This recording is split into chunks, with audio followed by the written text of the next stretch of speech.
encourage you to make comments, ask questions, participate, and also to think of not only us, but all the former Lobo people as a resource to you. There's a lot of skill and experience out there. It's not like you're starting from scratch. And yes, technology certainly has changed the way we communicate, but basically it's still the same. We have to communicate both orally and in writing.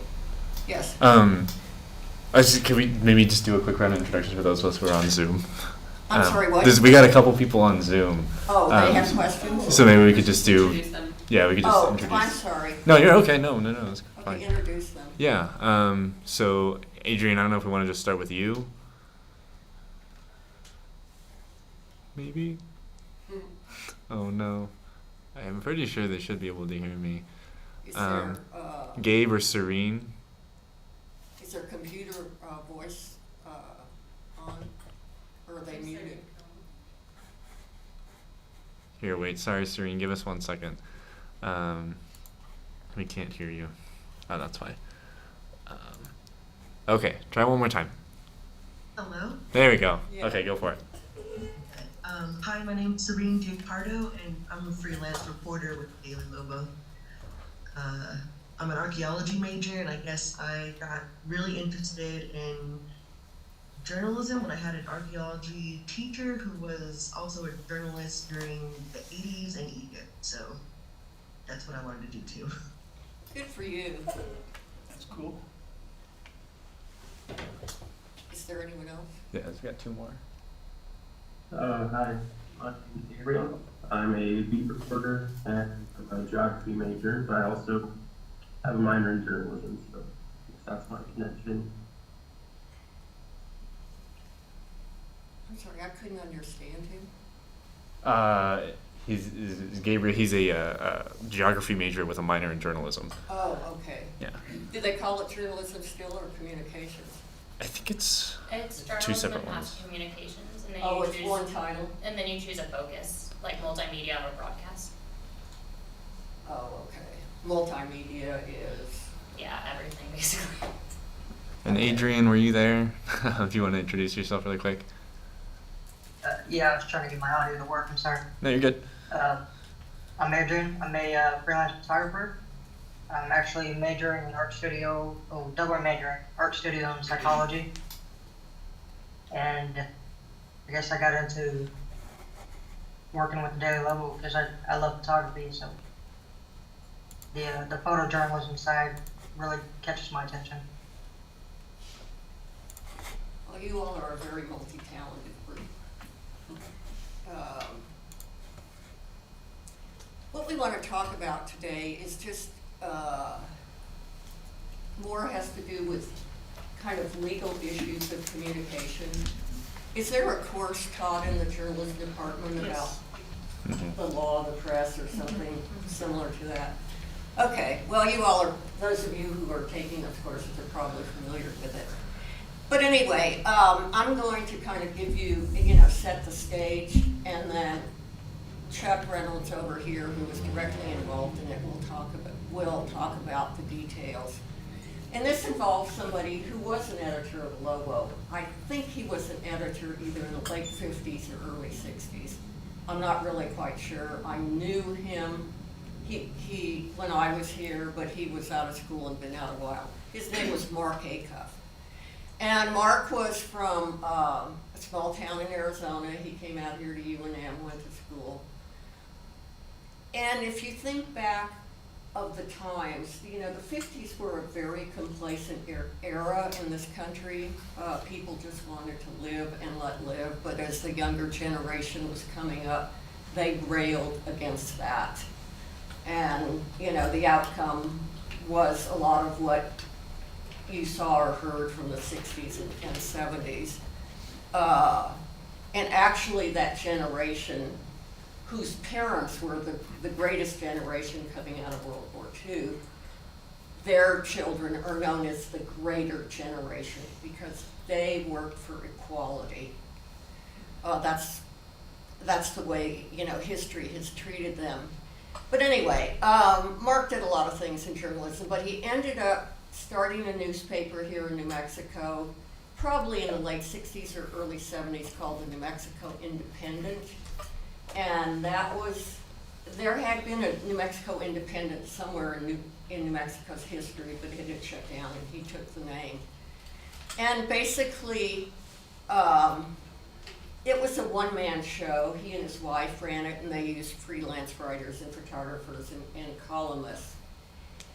And as those of you who know, who've studied, journalism history, or when people get the means of communication, they become engulfed in the power it gives them. And the power can be used in a good way or a bad way. Mostly what happens is hubris takes over, and they think they can do no wrong. They own the paper, they can say what they want. They don't care what they say, to whom they say it. But there are laws that govern how far you can go with that. And history shows us that people push it to the limit. And in today's world, it's happening right now before us. There's a huge lawsuit going on between the people who make the voting machines and Rupert Broadcasting and its Fox News. And it might be the end of Fox News. We don't know. That's to be decided. But anyway, Chuck Reynolds was involved in this libel case here in New Mexico involving Mark Acuff. And I'm going to let him tell you what it was and how it happened. And it can happen to anyone, anywhere. And we all, in the business of communications, have to hold ourselves to a higher standard. We have to pay attention to what we are saying, even though inwardly we may think, like, I'd like to strangle that guy. But you can't really say that. So it's all yours. You can sit up here if you want, or you can sit there. I'll just stay right here. And before I talk about this libel case, and I have to tell you, this is really more of an anecdote than a deep, heavy study. We don't want a deep, heavy study. Yeah. We want the light touch. It's definitely a light touch. I want to spend about 2 minutes reacting to your paper. I came down a few weeks ago, got 3 copies to share with Lynn and Chuck of your January 23rd issue. I read it front to back, and I have a few reactions that I'm going to share, maybe 3 or 4 minutes. They're mostly all good. There's one that I was a little concerned about. I thought it was well written. I looked at all the writing, and it seemed, and there's a couple of reviews. One of the things that I did when I was here, I wrote movie reviews, and they were fun, just fun as can be. I wrote a review on The Graduate. Wow. Had just come out. There's a movie that one of the greatest movies ever made, in my opinion, and I never hear about it. It's called A Man and a Woman, Claude Lelouch. He filmed it with a 16 millimeter Bolex. I wrote a review on that. So anyway, I thought the writing was good.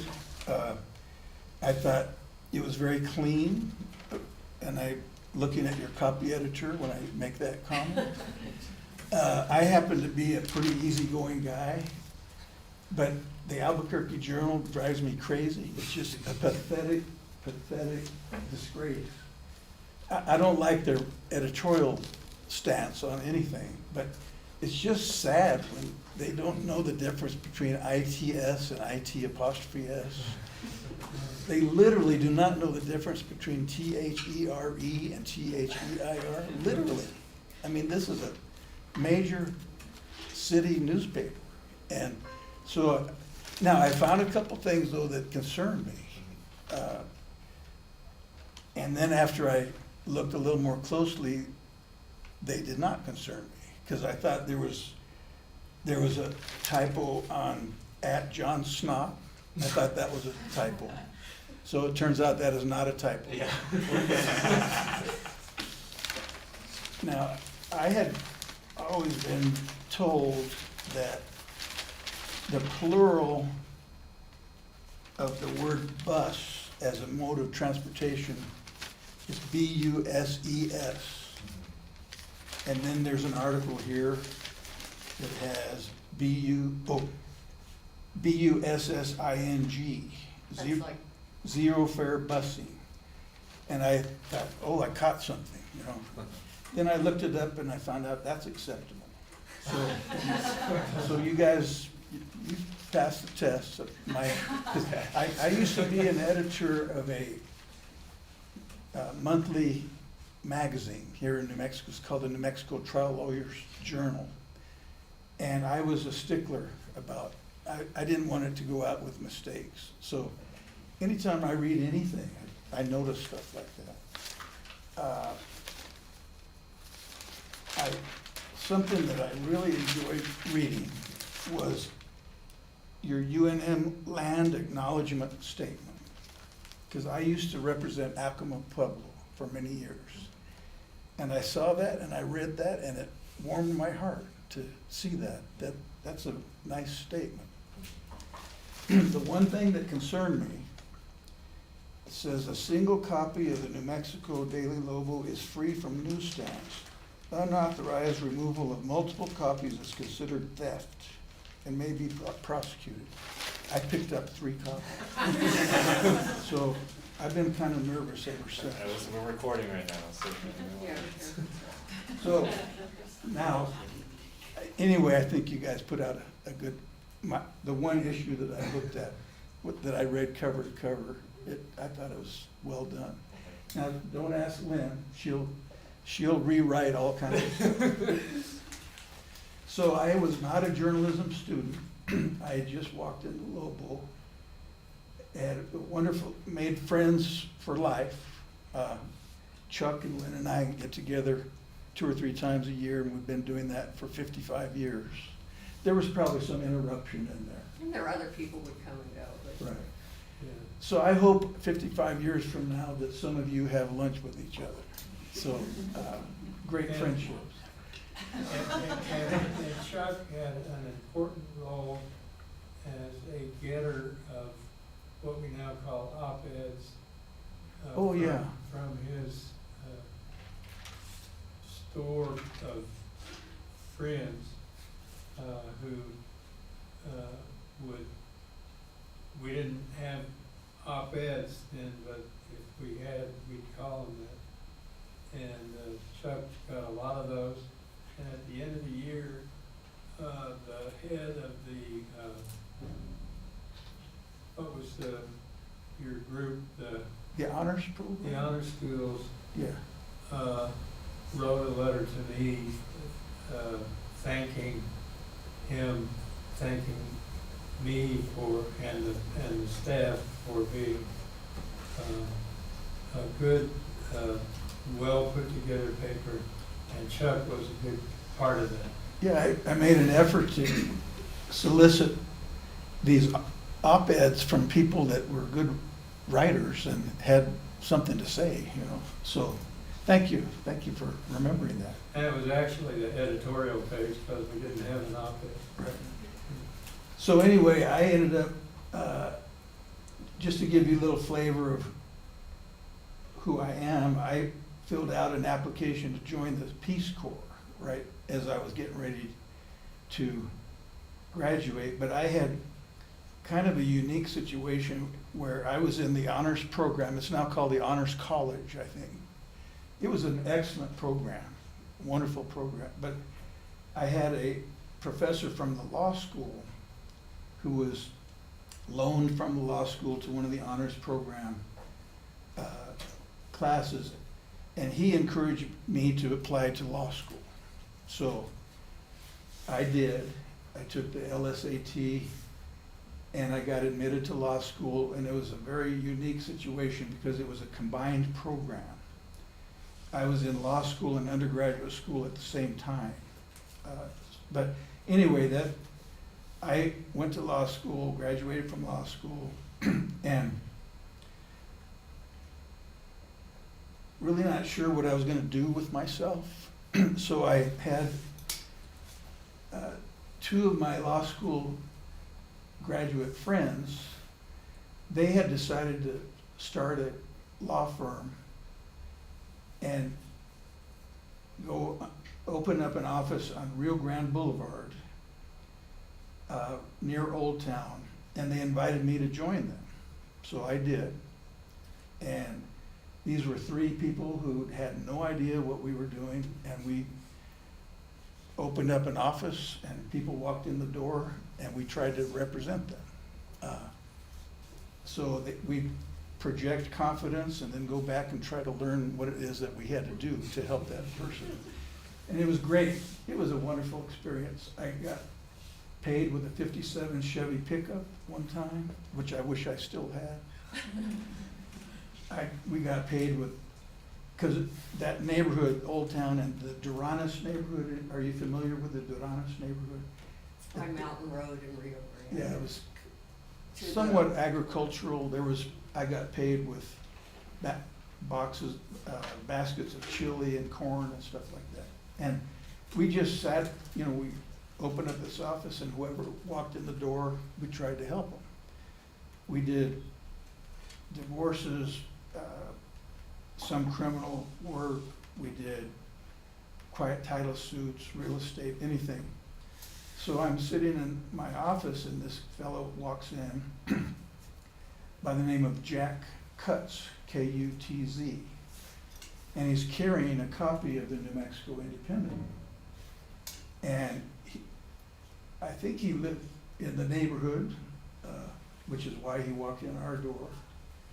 And he was very upset. And in that New Mexico Independent, there was an article about him that Mark Acuff had written. And I was a little bit familiar with the newspaper, and I had heard Mark Acuff's name. Lynn and Chuck know a lot more about Mark Acuff than I do, but he was well respected. So anyway, Jack Cutts was very upset. He And was a rule breaker.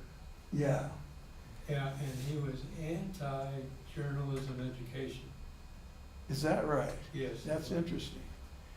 So in this, and Jack, I think part of what financed the New Mexico Independent was advertising, and one of the main advertisers was P&M. And P&M was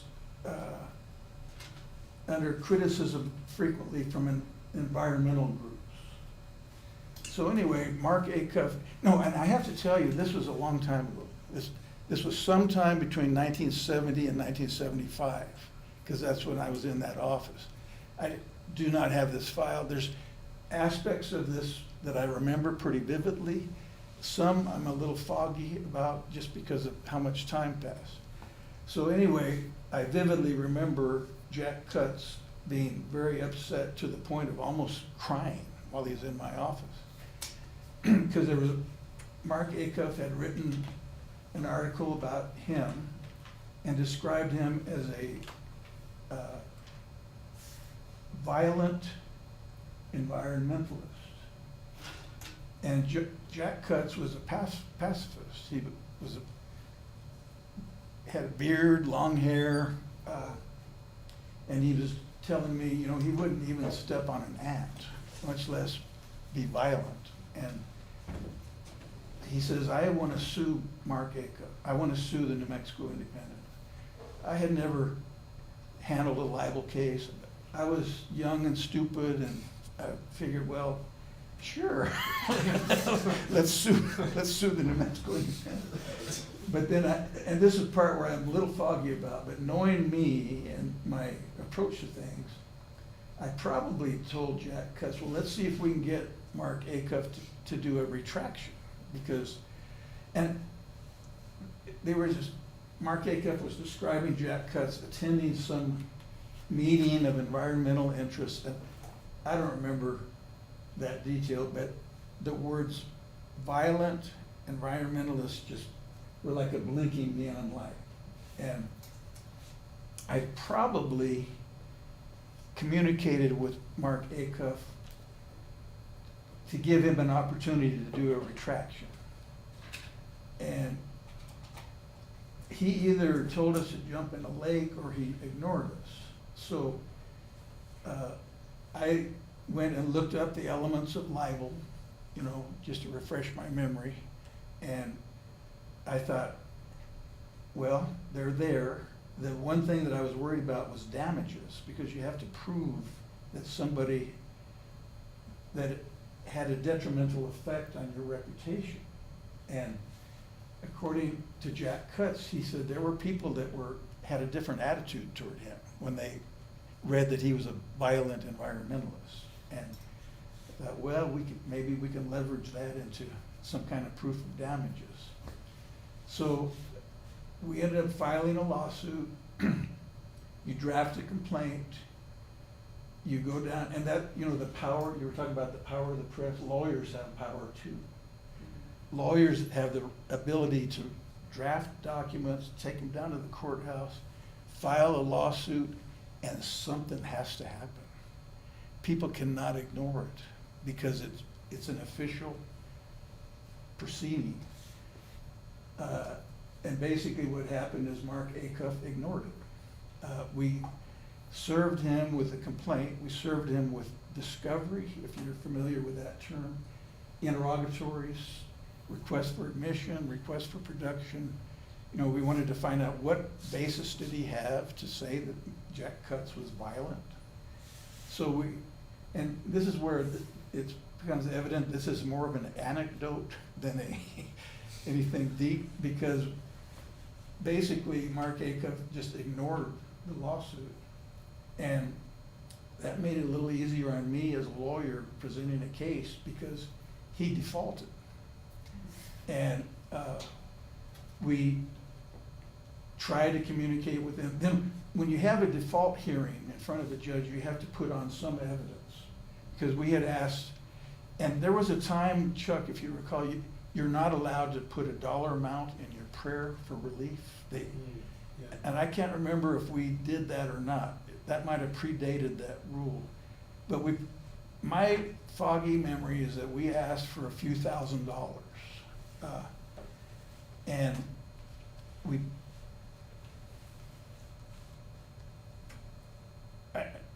we had to put on evidence, though, at the default judgment hearing. And I don't remember who the judge was.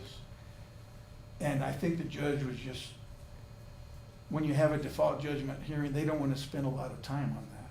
So we put on some evidence, and the judge awarded, and this is part of my foggy memory, I think somewhere in the neighborhood of $3,000 or $4,000, something like that. And, you know, no lawyer in their right mind would take a case for $3,000 or $4,000 except me back in the 1970s. So, and I'm going to break here. Well, when I finish, I'm going to go back to you, Lynn, to talk more about Mark Acuff. So we have this default judgment for $3,000 or $4,000, and there's no insurance involved. You know, usually when your lawsuits, like a personal injury case in a car accident, there's insurance there. Well, Mark Acuff had no insurance. We had this judgment. We sent him a letter. Could you please send us a check to satisfy this judgment? And he ignored that. So then you get faced as a lawyer with the challenge of how do you collect on a judgment? And there's a process for that. You go down to the sheriff's office. They have a civil division, and their job is to collect judgments. I don't know if any of you are aware of that, but so we gave the judgment to the civil division of the sheriff's office, and they went to Mark Acuff. Now, there are certain assets that are exempt, like your house and your car, certain things that, and so the sheriff came back and said, we couldn't find any assets to execute the judgment. So I had a friend whose name is Maureen Sanders. She's now a very, very prominent lawyer, but she had not even started law school at that time. But we were brainstorming, and she says, Chuck, let me do this. I'm gonna send a check in to the New Mexico Independent to run a classified ad. And I'm gonna say, I am gonna offer guitar lessons. And Maureen Sanders had never had a guitar in her hands in her life. So she sends in this check to run an ad in the New Mexico Independent for guitar lessons. And in those days, when you wrote a check in your bank statement, you got your check back. And it listed the number of the bank account that it got deposited in. So we had a canceled check with that account number. We went back to the sheriff's office and we said, could you execute on that bank account? Which they did. They brought us $3,000. And that was the last issue of the New Mexico Independent that was ever printed. So you can look at me either as a villain or a hero or somewhere in, I don't take joy out of putting a guy out of business, but he never should have described Jack Cutts as a violent environmentalist. So I was a hero to my client. And this is an anecdote that I have shared a few times, because it's just I could share about 1,000 anecdotes from my practice on Rio Grande Boulevard. But the one and only libel case that I ever handled, which might have been the smallest libel case, but I have been following the Dominion case. That's a very interesting case to me, because that might be the biggest libel case in history. It's a multi-billion-dollar libel case. So I warned Beth that this is an anecdote. That's the stuff on the Yeah. meeting case. So anyway, why don't you talk more about Mark Acuff? And, because I mean, I think Mark Acuff had a lot of potential. He was a smart guy, and he was good, but he just veered off on the wrong path. I think to keep the New Mexico Independent going, he mortgaged everything he had. Okay, his house, he lost his house. He was married, and then his wife divorced him. and you knew his wife, right? Right. And he was always proud of his wife because she went to Bryn Mawr. He was always introduced her as that, but I mean, that's not here or there. But anyway, after the New Mexico Independent died, he went back to Arizona, to the small community where he had grown up, and he did work on a paper there, I believe, for a while. But he kind of died ignominiously, which is unfortunate. It's a case of someone who has so much potential, but they also have so much hubris. And Yeah, the Greeks and the Romans already figured that out. It's gonna take you down. And so we thought this might be of interest to anybody who's in the communication business, because we deal with these issues all the time. And it's just kind of an advisory in a way. We have to think before we act. That we almost have, it's not a fiduciary responsibility because there's not money involved, but it is a responsibility to the people that we serve, to the people who are our audience. Communication is more than just writing down what we think. Yeah, the thing that it bothered me, there was a couple things as I read some of the issues of his newspaper. One was that he had a major advertiser, P&N, which was adverse to environmentalists. And you wonder, why did he just pull something completely out of the air to trash somebody who wouldn't even step on an ad? Was he trying to pander to his advertiser, I think, toward the end, he knew his newspaper was probably in a dying mode. Okay, we all know that. And maybe he figured it didn't make any difference. Who knows? He's dead, he can't tell us. And even if he were alive, I don't know that he would tell us. Another thing that he did in his newspaper that irritated me is he bad-mouthed the Navajo Nation. He was from Arizona, he had something against Navajos, and I don't know. it just bothered me. You know, there were times today, I guess we're more politically correct, but people have ideas about people that have no basis in fact, and they spew them out sometimes without thinking. Yes, ma'am. I have a little bit of a question for you that goes to both the Dominion case and the local one that you're talking about with Jack Cutts. And so back in the day when I was a staff writer and editor at the Lobo, I think whether this was rightly or wrongly, I think a lot of us have the idea that if we put something in quotes and we're attributing, then we're safe as journalists and as writers and as a paper. And I'm not sure that that is a correct assumption. I think it's probably not a correct assumption, because Fox right now, they're using that defense. They're saying, It's attributed to somebody, Right. not us. We're just repeating we're just telling what somebody's right, said. and of course, that's not true. I mean, they're lying about that, because they did say things. In fact, I brought some stuff. Oh, I'm not sure how quickly I will find this.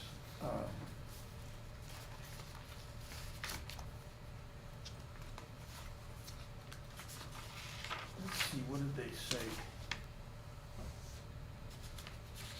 It may take me too long to find this, but the Fox reporters themselves talked about these logarithms. and algorithms, and 4 or 5 things that they weren't attributing to anybody. They were saying that these things were true themselves about Dominion, and you can probably sense from my attitude is I hope that Fox gets blown out of the universe. Some of you may disagree with that, but that's a fair thing. But we have the issue of truth has become a big, big issue right now. I mean, people make millions and millions of dollars in the lying business. They're in the business of lying, and they make lots of money doing that. And I don't think we experienced that in our early lifetime. People lied, they lied like mad, and people probably made money making a lot, but they're specifically in the business of right, lying. there was more integrity in the communications business than now, because there were more limited roads of communication. Now there's such a proliferation, and anybody, you know, with some amount of resources can start their own, you know, either social media or network of some sort or another and say what they want. Yeah, Rupert Murdoch's net worth, according to Forbes, is 18.3 billion. And he's got the Wall Street Journal, the Times of London, Fox News, and the New York Post. So if he decides he wants to support a political candidate, he owns the. And that's where they would get in trouble. I mean, you look at someone like Robert McCormick from the Chicago Tribune, Joseph Pulitzer, Hearst. They did what they wanted. No, I just finished a biography, strangely enough, of Grover Cleveland. Most people can't even remember he was our 22nd and 24th president. You know, and he was one of those people who came into office with integrity and left office with integrity. But he was extremely maligned by the press through lies. So it's nothing, lying is nothing new. Right. Okay, it's just the proliferation of it. and the ease of access to it. And the scale and The the scale. dollar amounts that are associated with it. Right, I mean, this was in the 1880s, 1890s, he was accused of having a child out of wedlock, and then he was accused of this, that, or the other thing, and they were just making it up. So what's new? Okay, what is new? So this book is in your library, I just stole it out of your library, but I'm gonna put it back before I leave. I'd like to hear some reaction from you all. I warned. This is a dialogue, Yeah, and don't be shy. You can't be in this business and be shy. we're You past just our can't. 30 minutes, so. Are we past our 30 minutes? Yeah. Are you gonna cut us off? We can go, we should be able to go an hour. So I don't know what time we're at now. Yeah, that's not a lot of time. It's up to you. I just, But we're a resource too. You know, I don't mind giving anybody my phone number or email or something if someone wants to talk to me about anything. It's perfectly fine. have you dealt with any libel issues, threats of any kind? Nobody's ever, No, I mean, we get the usual, like, you know, I don't like this, Uh-huh. whatever, nonsense, but, nothing that's ever. Is it like in form of letters to the editor or do they? I mean, mostly just kind of emails. Those are just sort of like, I don't really like your coverage type of thing. But it's never anything of like of substance really. Mhm. We get it for reviews a lot. Yeah, Like we have if we leave a negative review of something popular, people will. That's give- interesting. We had a negative review of Elvis, and I think I got like 5 emails that were like, "You clearly don't understand Elvis." So that's Big a, deal, death threats. Yeah, there was one that was like, was really against our review. that's a great compliment. It means people are reading your paper. Yeah, yes. And that same guy then has been reading like every review, and then if he disagrees, he's Well, he just needs to sound off. yeah. I think the last time we were threatened with libel was the volleyball coach who wanted to sue us. Say that again? The volleyball coach, when Jeff, I don't remember his name. Danny was involved with that, so you can ask her, but he was convinced, angry that we had written something that he had not said, that he didn't know. Unfortunately, he said, I never said that, you have no right to review, you know, whatever, but we had it in text messages. He was texting the reporter answers to questions and then saying he never said it. Oh, well, that's So good. it didn't really go anywhere. So I think, reading that story. yeah, so sometimes I think that threat is kind of used as a, you know, cudgel and it without substance as well. So I had another little experience that kind of touches on this. When I was working on the Lobo, there was a beloved professor who was leaving UNM, and he had been here for 20 years or something like that, and he was just moving on to another higher education institution. And so I was tasked with interviewing him, and he was very, very reluctant. He did not want to be interviewed. And I used my diplomatic skills and finally persuaded him. And he gave me an interview, and I wrote what I thought was a decent story. And in there I asked him, do you have any constructive criticism that you would like to offer? And he said, yeah, then he offered some, and it truly was constructive criticism. So in those days, and I don't know if the culprit is sitting in this room right now, in that chair, or on that desk. In those days, you didn't write the headlines to your articles. Someone else wrote the headlines. And so the article gets published and the headline is, Professor Jones bids critical farewell to UNM. And he went bonkers. He called me up, said, I will never speak to another reporter in my life. I'll never speak to you. Don't ever call me again. And I couldn't blame him. So did you write that headline? Chuck, did you write that headline? Not that I know. But I felt like I had betrayed that guy. I felt terrible Yeah. about it. Writing, it was critical, but the headline didn't say constructive critical, Correct.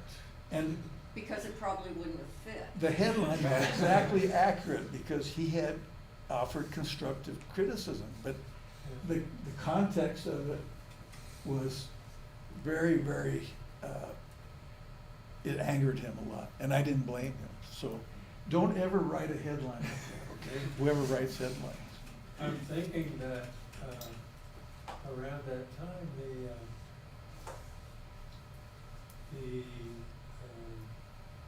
managing editor was the person who put together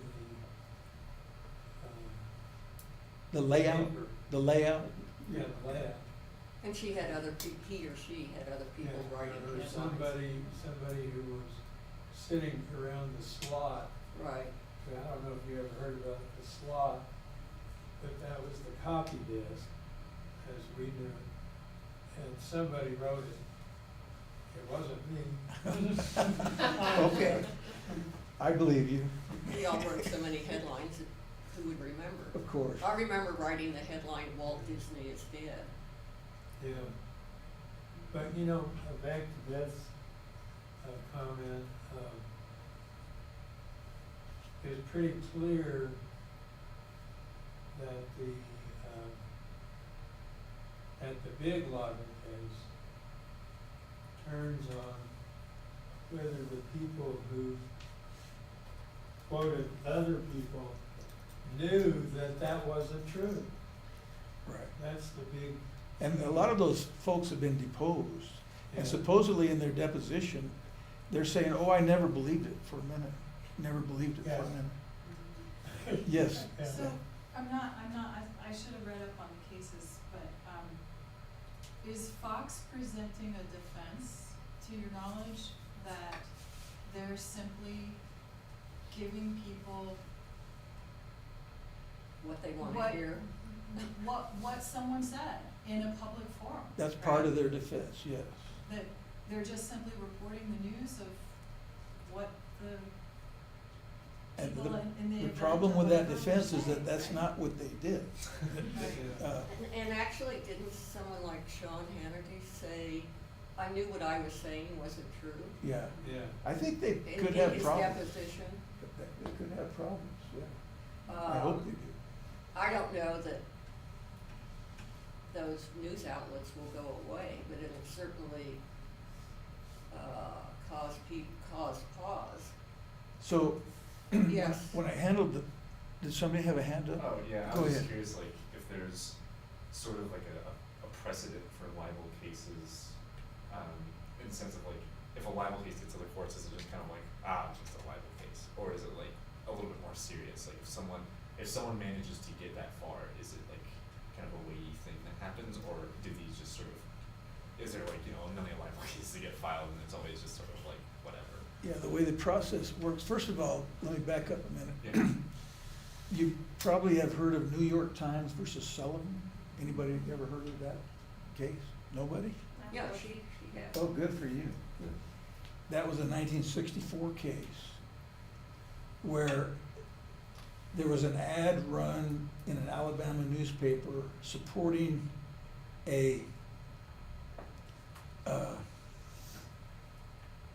supporting Martin Luther King, and it was signed by dozens of people. And in the ad, it said that this public official had behaved badly, and that there was a few details in the ad, and they said one of the details was that Martin Luther King had been arrested 4 times, I think in the state of Alabama. And so the public official sued the New York Times, and a jury in Alabama awarded $500,000, which was a lot of money in 1964. And the argument that the plaintiff made is that Martin Luther King had actually been arrested 7 times instead of 4 times. So there was inaccurate statements in the ad. In 1964, libel law was completely defined by the laws of each separate state. There was no First Amendment issues involved. And the New York Times versus Sullivan changed that. All of a sudden, libel became a First Amendment issue. And they ruled in that case that this guy was a public official, and therefore he had a higher degree of standard of proof, and the US Supreme Court threw out the case. And now back to your specific question. Every lawsuit involves a ton of process, tons and tons of, and there's motions to dismiss, there's motions for summary judgment. The defendants are always trying to, let's get rid of this case before it ever gets to a jury. And they'll do everything imaginable. And I believe that Fox has done that and lost at every stage. Now, some of you might be more familiar with that case than I am. But I think it's just a fascinating case to keep tabs on, if you're at all in the world of journalism. So, Right, because in a way, Fox News, and this is just my opinion, has laid lie to the concept of impartiality in journalism. I mean, right. they've jumped off the bridge on that one, and they're not making their way to the top. And unfortunately, it's kind of a black mark on those in the business who perhaps have more ethics than the people there. Now, we all know that there's no impartiality in journalism. Right, I mean, Everybody's got an everyone's- agenda. But there is or the lack of impartiality comes in degrees, Right. and they're way over the top. Okay, I mean, yes, sir. Oh, sorry. Is there a path that Fox can take where they're just like, what we're doing is entertainment? Is there a future that looks like that for Fox? I don't know. Yeah, they're claiming, that's one of their defenses. They're not in the news business, they're in the entertainment business. And they also raise all these First Amendment arguments, that the First Amendment protects all kinds of things. And then that Alex Jones case, I was following that case. That there's a tort, and I didn't follow the real heavy-duty legal analysis in that case. There's a tort called the tort of outrage, and it became recognized in the state of New Mexico, I think in the 80s, and it's when it is exactly what it sounds like. When you say something that's so outrageous, you can be held responsible for that. So I don't know if that Alex Jones case was a outrage case, but that's a good question.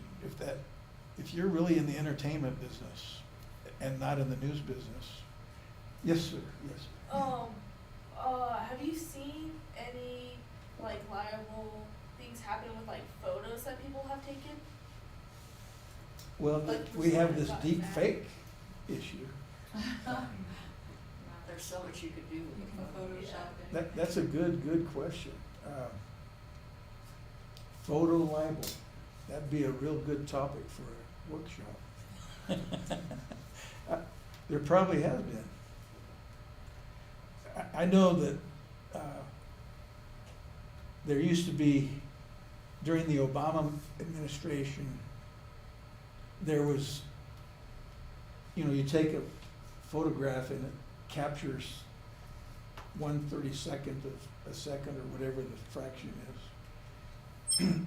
There was a photo of President Obama at some sort of ceremony where they were raising a flag, and he had his tongue out or something. There was some very disrespectful image, and man, that 1/32 of a second got reproduced probably 1 million times, where he might have been coughing or something. I don't know what it was, but I just remember wondering, I wonder if he could sue for libel for that photo? And the answer is probably no.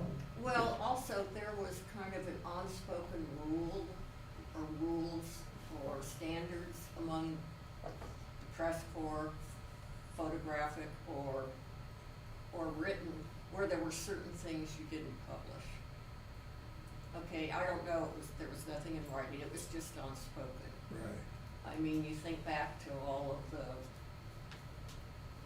political candidates who probably had, affairs and stuff like that. Eventually it would come out, but a lot of times it wouldn't. Okay, because it was, who knows what the press thought at the time? Was it respect, or it's just like, we don't wanna go down that road? But now it's almost like, there's no filter. Yes? I'm talking about photojournalism. I've always been, so it used to be that if you're in a public place, your image can be taken and used without consent, without anything, right? Which gets into a huge gray area for me about people owning their images and being able to curate and choose what they want and telling the truth. And I don't know, I've never been a photojournalist, but for me, I would find that almost on a daily basis that it would be really hard for me to just shoot other people in public, even though I have the right to. And it especially is important for me, with the idea of young people being photographed and their Yeah. images now being archival online, digitally somewhere. Right. And you can never get away from that, right?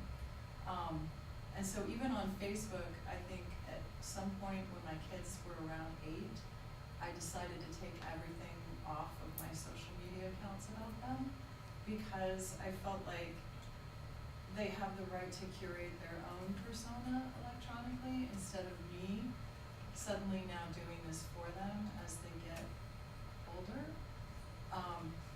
But I don't know if a lot of people think about that, right? And it's just, I don't know, there's a lot of tangled things in that, a lot of tangled things. Well, you Most got, recent time, we took a lot of heat for a photo in the Libel. It was not that long ago. It was a couple years ago, and it was during COVID. Story in the sub about, places not being cleaned properly, overcrowding. The complaint generated from the student government accounting office. So we wrote the story. The story was pretty good. There wasn't, a quote from a custodian. Then we ran a giant photo of the custodian, which made it seem like he was the one generally complaining.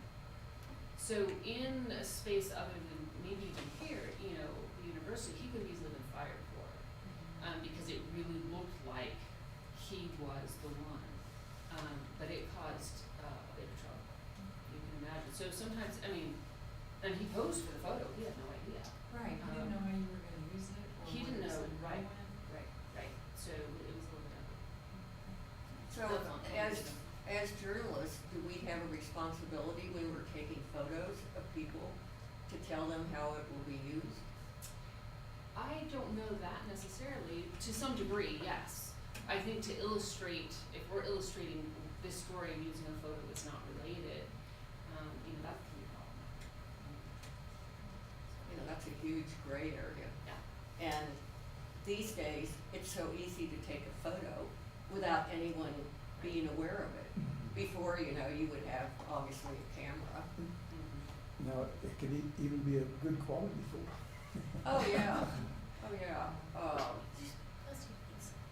So, there are a lot of issues with the change in technology which affect all of us. We don't know where they're going or how really to deal with it. The only thing that can be said is that to use common sense as a journalist, it's almost like, what if it were me? How would I want to be treated? And it takes us to take a step back and we have to stand by our integrity. I think that's one of the most important things in this business, is the integrity. And that's why the story of Grover Cleveland was so interesting. Integrity was more important than political, satisfaction. He was not a politician. Any more questions? We've taken up a lot of your time. It's been our Yeah, our if anyone pleasure. has like one last quick question. Yeah. Otherwise, we can probably go ahead. and Yeah, I know you have other commitments today. About paper or something. Oh, well, we can help you do that. I can't tell you how grateful I am that somebody asked me to speak to a group of young people. So- Yeah, we really enjoyed it. And again, we're a resource, okay? You can use us, just don't beat us up. Thank you guys. Yeah. Thank you. And thank you for the business. Thank you. Thank you.